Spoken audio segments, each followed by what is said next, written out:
Assalamualaikum dan selamat sejahtera. Terima kasih kerana sudi menonton. Pada kali ini saya ingin berkongsi sedikit tips ataupun persediaan kepada mereka yang bakal hadir ke program HRDF Train the Trainer. Apa yang saya akan kongsikan ni mungkin sedikit sensitif bagi sesetengah pihak kerana dia melibatkan perkara yang kita tak mau fikir sebenarnya, iaitu kenapa atau bagaimana ramai yang boleh terkandas atau gagal dalam final assessment, train the trainer assessment mereka. Jadi pada hari ini saya ingin berkongsi apakah sebab-sebab utama ramai yang berhadapan dengan situasi yang mana mereka gagal lulus.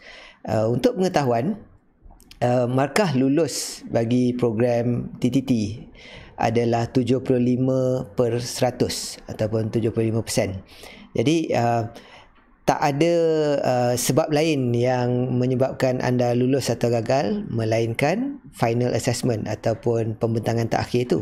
Jadi apa yang kita kena faham adalah persediaan kepada final assessment itu sangat penting kerana anda akan dinilai sama ada layak atau tidak untuk mendapat sijil berdasarkan kemampuan anda untuk menyampaikan sesi latihan ataupun kita sebut sebagai mock training lah, dalam tempoh masa 15 minit. So kita akan beri masa 15 minit setiap peserta untuk membentangkan satu topik, dan dia bukan sekadar pembentangan, dia sebenarnya adalah satu sesi latihan. Jadi antara sebab kenapa ramai yang boleh fail adalah disebabkan yang pertama sekali tidak mengambil serius sama ada sesi latihan itu sendiri, 5 hari itu sendiri dia tak ambil serius, ataupun dia tak ambil serius tentang persediaan untuk membuat sesi 15 minit tu. Macam mana boleh tak ambil serius? Salah satu daripada sebabnya adalah mungkin dia dengar kawan-kawan dia pernah attend program Train the Trainer sebelum ini, tahun-tahun, beberapa tahun lepas dan sebagainya. Jadi kawan-kawan dia kata, alah senang je pergi Train the Trainer ni, duduk lepas tu cakap je 15 minit boleh lulus. Persepsi ini yang akan menyebabkan kadang-kadang kawan kita tu dia memang kompeten, dia berkebolehan, dia ada topik forte dia. Jadi apabila dia bercakap saja 15 minit tu, dia ada point, dan point dia tu adalah sampai, message dia tu sampai. Jadi bila dia cakap macam tu dengan kita, kita pun ingatkan senang je. Sebenarnya tak, setiap orang berbeza dan setiap approach kita juga tak sama. Jadi sekiranya anda tak ambil serius dengan membawa mindset senang je ni ataupun ambil indah tak indah, sebab mungkin company yang hantar bukan keluar duit sendiri dan sebagainya, akan menyebabkan anda masuk dan mungkin tak ambil serius. Jadi apabila tak ambil serius, ini adalah satu faktor yang sangat besar yang menyebabkan ramai yang fail. Yang kedua adalah tidak membuat persediaan yang cukup.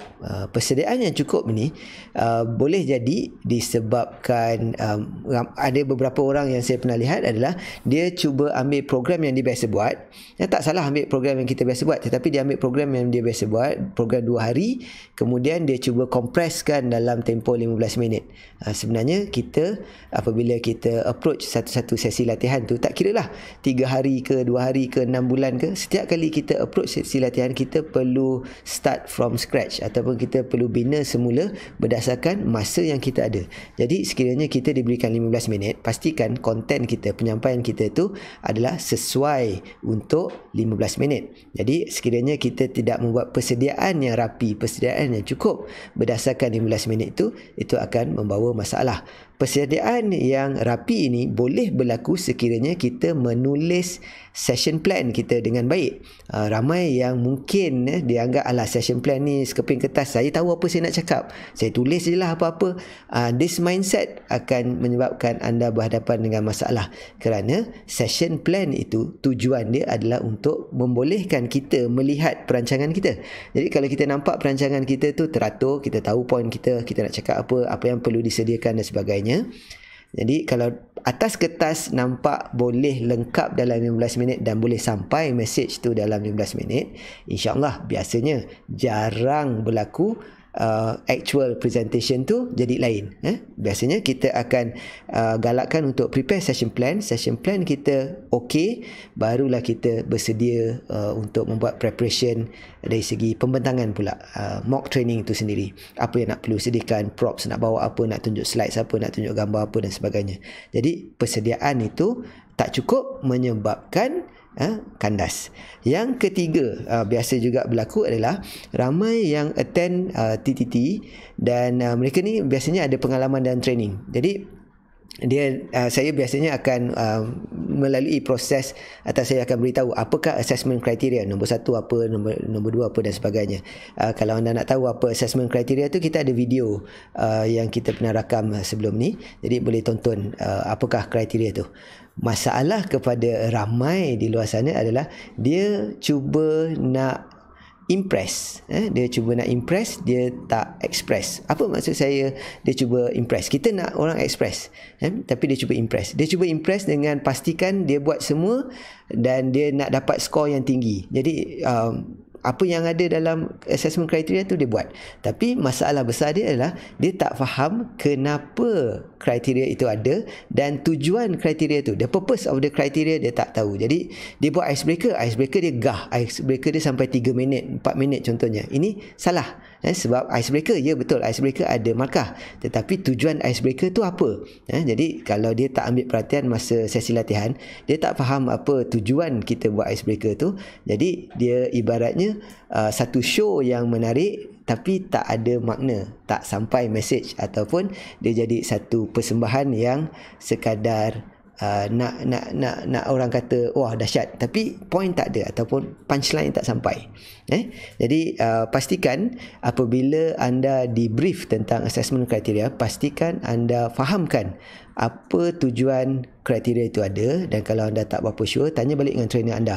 Kalau anda datang sesi saya, tanya betul-betul ni apa maksud dia, kenapa kita kena buat ni, kenapa tak kenapa ini dapat 10 markah dan sebagainya. Kena ambil tahu, sebab daripada situ kita akan tahu. Kita buat perancangan tadi kan, perancangan kita akan incorporate atau akan masukkan aktiviti atau tindakan-tindakan yang kita akan buat yang membolehkan kita dapat markah. Dia bukan terbalik, bukan kita plan ikut kriteria lepas tu buat apa. Kita kena tahu tujuan kita, yang mana membawa kepada sebab keempat ramai orang fail, iaitu tidak jelas tentang apa objektif pilihan topik dia.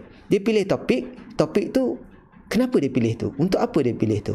Dan apabila dia menyampaikan topik tu, apa yang nak disampaikan? Apakah tindakan yang dia nak peserta dia atau audience dia ni ambil selepas mendengar sesi 15 minit dia? Ramai yang berdiri di hadapan dan dia buat satu pembentangan. Pembentangan dia okey, tak ada masalah. Tapi dia bukan satu training. Mungkin nanti dalam video akan datang saya akan jelaskan apakah perbezaan antara pembentangan dan latihan. Jadi kalau objektif kita tak jelas tentang tajuk ataupun topik yang kita pilih, dia akan menyebabkan kita tak sure mana nak pergi, macam mana nak approach topik ni, macam mana nak pastikan ada engagement, macam mana nak pastikan dia sampai. Jadi dekat situ banyak berlaku kesilapan yang membuatkan ramai terkandas. Dia tak jelas tentang objektif topik dia. Dia pilih topik tu pun main ikut senang. Contohnya zaman sekarang cerita tentang pandemik, jadi dia pilihlah topik-topik yang berkaitan pada dia. Senang sebab orang tahu, dan senang sebab mungkin ada sikit praktikal.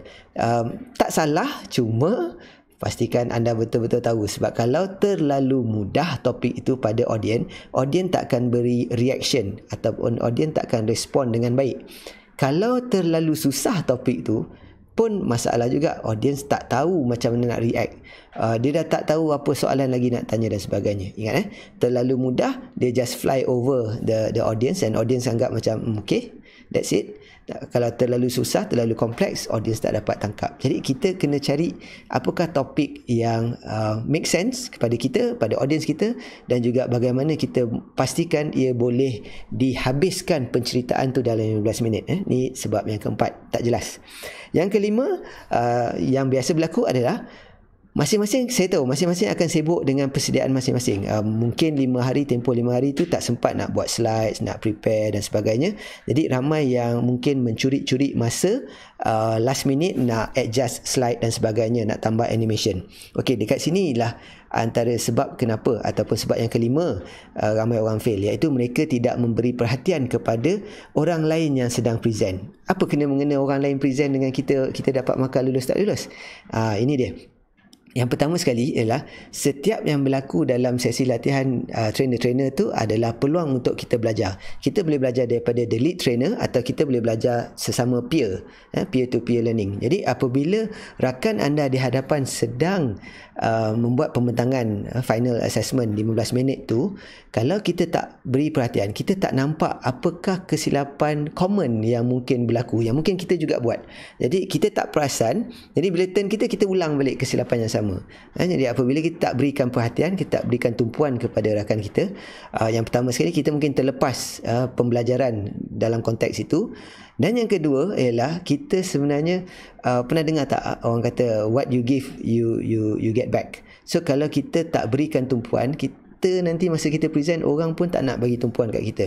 So kita kena hormat. Kita hormat rakan kita yang sedang present, kita participate dalam presentation dia. InsyaAllah nanti masa giliran kita pula, dia akan reciprocate, dia akan balas balik budi kita memberikan tumpuan tu dalam sesi kita membentang. Jadi kalau kita tak build that relationship, dia akan menyebabkan kau punya hal lah, kau punya hal, kau dah present, aku dah, sudah. Dia tak ada rasa untuk membantu, tak ada rasa kebersamaan itu. Dan itu antara faktor ramai yang terkandas. Macam saya kata, yang pertama sekali dia tak serius, dia tak ambil serius tentang program ni. Mungkin dia anggap senang je, ataupun dia anggap bukan duit aku, duit company. Contoh saya tak tahu lah, tapi mungkin ada yang kes-kes macam tu. Yang kedua, dia tak membuat persediaan yang rapi. Session plan dia tulis sekadar tulis, dan dia tak ikut plan dia. Ingat if people don't plan to fail, but people fail to plan. Yang ketiga adalah dia tak faham kenapa kriteria tersebut diuji ataupun dinilai, the purpose of the assessment criteria, dia tak faham, jadi dia buat sekadar buat.